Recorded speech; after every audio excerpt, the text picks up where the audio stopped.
Bagaimana jika Perang Dunia Ketiga tidak dipicu oleh serangan nuklir, tapi oleh sebuah peta? Lihatlah peta ini. Dalam waktu kurang dari 2 tahun, cincin NATO terlihat semakin rapat mengelilingi Rusia. Dari kutub utara yang beku hingga ke Laut Hitam yang hangat, aliansi militer terkuat dalam sejarah kini seolah mengunci Rusia dari barat. Ini bukan lagi sekadar drama diplomatik, ini adalah panggung yang sudah tertata untuk sebuah konflik terbuka yang bisa meletus kapan saja. Selama puluhan tahun, Finlandia dan Swedia sengaja main aman, menjaga status netral untuk tidak memprovokasi tetangga raksasa mereka, Rusia. Tapi, invasi Rusia ke Ukraina pada 2022 mengubah semua perhitungan. Ketakutan akan menjadi target berikutnya mendorong kedua negara ini mengambil langkah yang dulu tak terpikirkan, bergabung dengan NATO. Masuknya Finlandia langsung menambah perbatasan darat NATO dengan Rusia sepanjang 340 km. Seketika, Finlandia berubah dari negara penyangga yang netral menjadi negara garis depan aliansi. Sementara itu, keanggotaan Swedia secara efektif mengubah Laut Baltik, jalur air yang super vital bagi Moskow, menjadi apa yang oleh para analis disebut sebagai Danau NATO. Meskipun sebutan ini metaforis dan Rusia masih punya akses, faktanya pangkalan Angkatan Laut Baltik Rusia di Kaliningrad dan pelabuhan krusial di Saint Petersburg kini terjepit di antara negara-negara NATO. Skenario terburuk yang dulu hanya ada di papan strategi para jenderal Rusia, kini menjadi kenyataan. Rusia jelas tidak tinggal diam. Merasa keberadaannya terancam, Kremlin langsung mengambil langkah balasan. Presiden Vladimir Putin menandatangani dekret untuk menghidupkan kembali distrik militer Leningrad, sebuah komando era Soviet yang tugasnya memang untuk menghadapi NATO di utara. Ini adalah sinyal tegas bahwa Rusia bersiap untuk konfrontasi jangka panjang.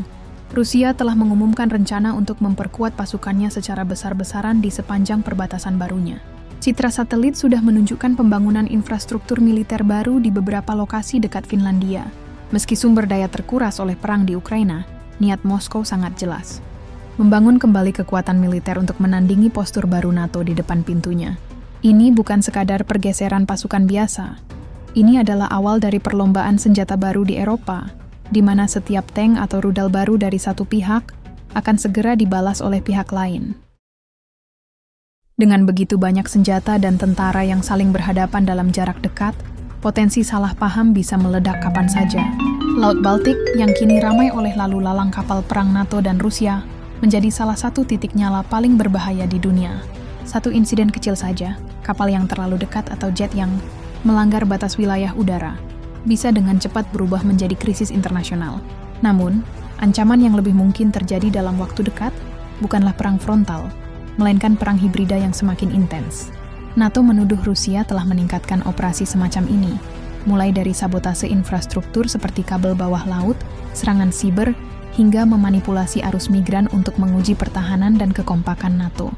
Taktik ini dirancang untuk menciptakan kekacauan dan perpecahan di dalam aliansi, tanpa perlu melepaskan satu tembakan pun, membuat respons NATO menjadi sangat rumit.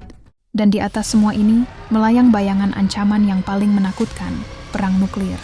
Retorika nuklir dari para pejabat Rusia terdengar semakin sering dan keras. Pada akhir tahun 2024, Moskow secara resmi mengesahkan revisi doktrin nuklirnya. Doktrin baru ini, menurut para analis, menurunkan ambang batas penggunaan senjata nuklir. Di dalamnya disebutkan bahwa agresi konvensional terhadap Rusia atau sekutunya yang didukung oleh negara pemilik nuklir bisa dianggap sebagai serangan gabungan yang dapat memicu respons nuklir dari Moskow. Ini adalah pesan yang sangat jelas untuk Amerika Serikat dan sekutu NATO lainnya yang menyokong Ukraina. Meskipun ada yang menganggapnya hanya gertakan, retorika berbahaya ini menciptakan iklim ketakutan dan ketidakpastian. Ketika negara dengan hulu ledak nuklir terbanyak di dunia merasa terpojok, kata-kata bisa dengan cepat berubah menjadi tindakan yang tak bisa ditarik kembali. Dunia kini berdiri di persimpangan yang sangat berbahaya. Ekspansi NATO, yang dari sudut pandang Barat adalah langkah pertahanan, justru dilihat oleh Moskow sebagai provokasi tingkat tertinggi. Respons militer Rusia, perlombaan senjata baru, dan ancaman nuklir yang makin sering terdengar telah menciptakan kondisi ideal untuk sebuah kebakaran besar.